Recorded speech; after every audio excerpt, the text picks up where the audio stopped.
నాయకత్వం వహించి తెలంగాణ రాష్ట్రానికి రెండవ ముఖ్యమంత్రిగా ఈ పాలమూరు బిడ్డ ఒక రైతు బిడ్డ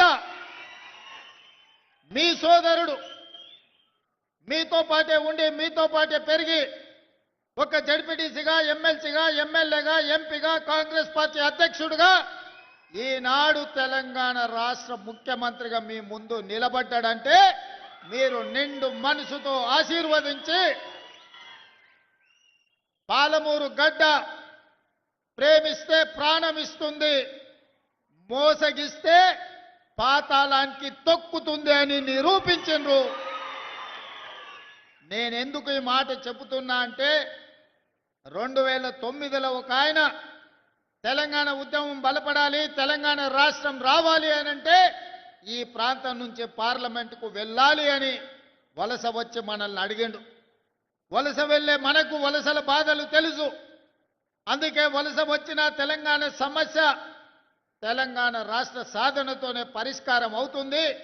తెలంగాణ రాష్ట్రం వస్తే మా కల్వకుర్తి ఎత్తిపోతల, మా జూరాల, మా నెట్టంపాడు, మా కోయిల్ సాగరు, మా భీమా, మా పాలమూరు రంగారెడ్డి ఎత్తిపోతల పథకాలు పూర్తయితే మా జిల్లాలో లక్షలాది ఎకరాలకు నీరు పారుతుంది, పచ్చని పంటలు పండుతాయి, మా జీవితాలలో వెలుగులు వస్తాయి అని ఆశించి ఆనాడు ఆశీర్వదించినాం. ఆనాడు అండగా నిలబడ్డాం. పాలమూరులో ఊరు లేకపోయినా, పార్లమెంటులో నోరు లేవకపోయినా మనం ఆశీర్వదించడంతో 2014లో తెలంగాణ రాష్ట్రాన్ని సాధించి మొట్టమొదటి ముఖ్యమంత్రిగా బాధ్యత చేపట్టిన పెద్దాయన మన జిల్లా ప్రాజెక్టులు ఒక్కటి కూడా పూర్తి చేయలే. ఏనాడో మొదలుపెట్టిన సంగం బండలో పెద్ద బండ అడ్డం వస్తే బండ కొట్టడానికి 12 కోట్ల రూపాయలు కావాలంటే 2 లక్షల కోట్ల రూపాయలు సాగునీటి ప్రాజెక్టులకు ఖర్చు పెట్టినా సంగం బండలో ఉన్న పెద్ద బండను బలగొట్టడానికి 12 కోట్ల రూపాయలు మనకి ఇవ్వలే.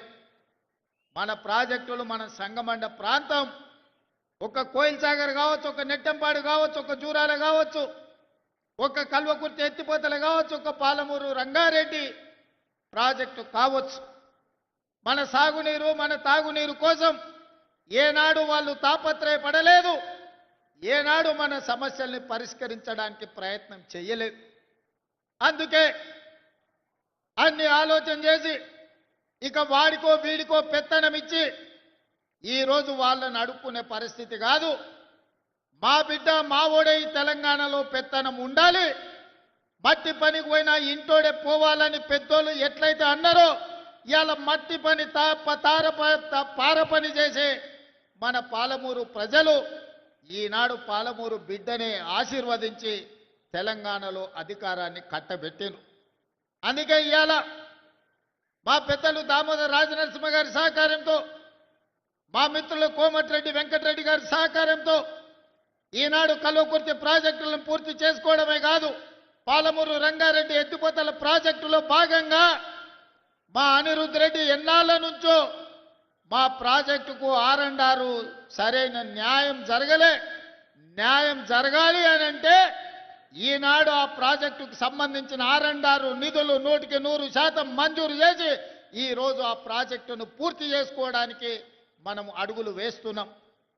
అదేవిధంగా ఉమ్మడి రాష్ట్రంలో మనమందరం ఆనాడు చిట్టం నర్సిరెడ్డి గారు ప్రారంభించిన మక్తల్ నారాయణపేట కొడంగల్ ప్రాజెక్టును ఉమ్మడి రాష్ట్రంలో నేను మంజూరు చేయించుకొస్తే ఆనాటి ప్రభుత్వం 10 సంవత్సరాలు ఆ ప్రాజెక్టును, ఆ జీవోలను తొక్కిపెట్టి మన నోట్లో మట్టి కొట్టిండ్రు. ఎన్నోసార్లు అడిగినాం.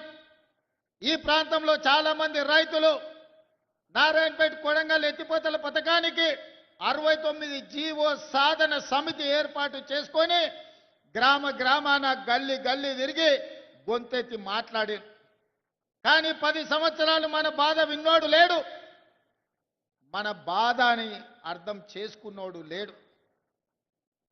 మళ్ళా 10 ఏళ్ళు నిర్లక్ష్యానికి లోనైన నారాయణపేట కొడంగల్ ఎత్తిపోతల పథకాన్ని ప్రభుత్వం వచ్చిన ఎంబడే పనులు ప్రారంభించాలని టెండర్లకు అనుమతులు ఇచ్చి టెండర్లు పిలిస్తే కుట్రలు చేసి కోర్టులో కేసేసి సంవత్సరన్నర ప్రాజెక్టును ఆపిన ఈ ప్రాంత రైతులు మా భూమికి 14 లక్షలు ఇస్తే సరిపోదు, మాకు కొంచెం ఎక్కువ ఇవ్వండి, మీ సహకారం ఉండాలి అని మిత్రులు శ్రీహరి దగ్గరికి పోతే శ్రీహరి వచ్చి నాకు కలిసిండు.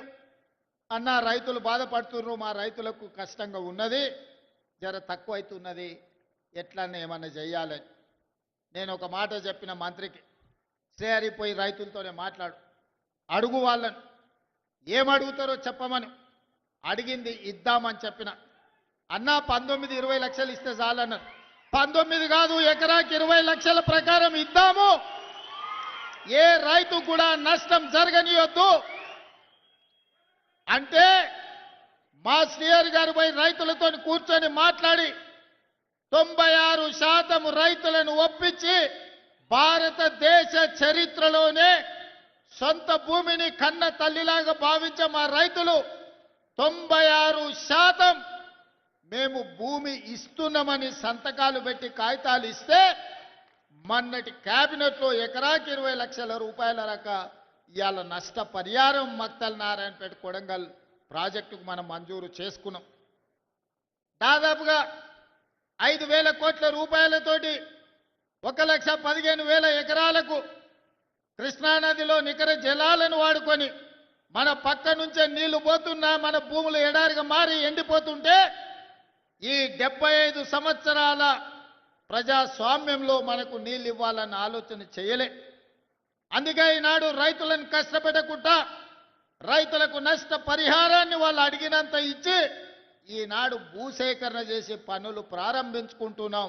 నాకు నిజంగా జీవితంలో ఒక గొప్ప సంతోషకరమైన వార్త, మక్తల్ నారాయణపేట కొడంగల్ ఎత్తిపోతల పథకాన్ని ఇక పనులు మొదలు పెట్టుకోబోతున్నాం.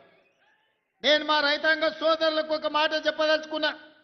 కుట్రలు చేసేటోడు ఉంటాడు, కాళ్ళలో కట్టెలు పెట్టేటోడు ఉంటాడు, నల్లి కుట్లోళ్ళు ఉంటారు, నల్లి కుట్టినట్టే కుట్టి మంచంలో దాచుకుంటారు.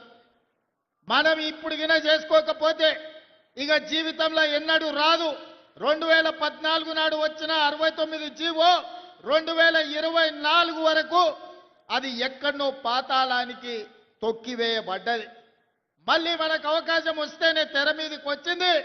ఈనాడు 69 జీవో ద్వారా మక్తల్ నారాయణపేట కొడంగల్ నియోజకవర్గానికి నీళ్లు తెచ్చుకునే అవకాశం వచ్చింది. నేను చెప్తున్న దండు కట్టండి, గుంపు కట్టండి, ఎంబడుండి పని చేపించుకోండి.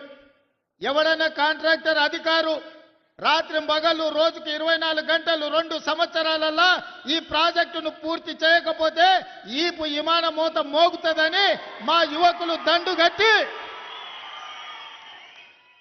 మక్తల్ నారాయణపేట కొడంగల్ ప్రాజెక్టును పూర్తి చేయించుకోండి. ఏ రాత్రి అయినా ఎన్ని కోట్ల రూపాయలైనా ఈ ప్రాజెక్టును పూర్తి చేయడానికి మీ సోదరుడు, మీ కుటుంబ సభ్యుడు, మీ పాలమూరు బిడ్డ తెలంగాణ రాష్ట్రానికి ముఖ్యమంత్రి ఉన్నాడు. వడ్డించేది నేనే. ఏ వరుసలో కూసున్నా మీరు ఆశించినంత వడ్డించే బాధ్యత నాది. ఈ ప్రాంతాన్ని పైరు పంటలతో పండించే బాధ్యత నాది. పాడి పంటలు పాలమూరులో పండాలి, ఈ దేశానికే ఆదర్శంగా ఉండాలి.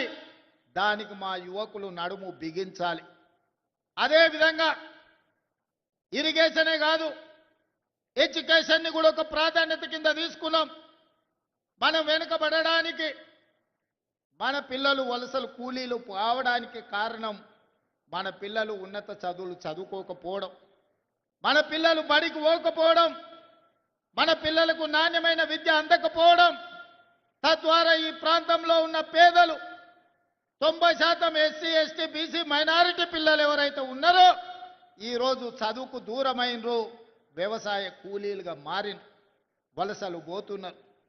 ఈ సమస్యను గుర్తించినాం కాబట్టే తండాలలో, గూడాలలో, మారుమూల పల్లెలో ప్రతి పేదవాడి బిడ్డకు విద్యను అందించాలి. విద్య ద్వారానే వాళ్ళు గుణవంతులు, శ్రీమంతులు అవుతారని గుర్తించి ఈనాడు విద్యకు అత్యంత ప్రాధాన్యత ఇచ్చినాం. అందుకే ఈనాడు ఈ జిల్లాలో ప్రతి నియోజక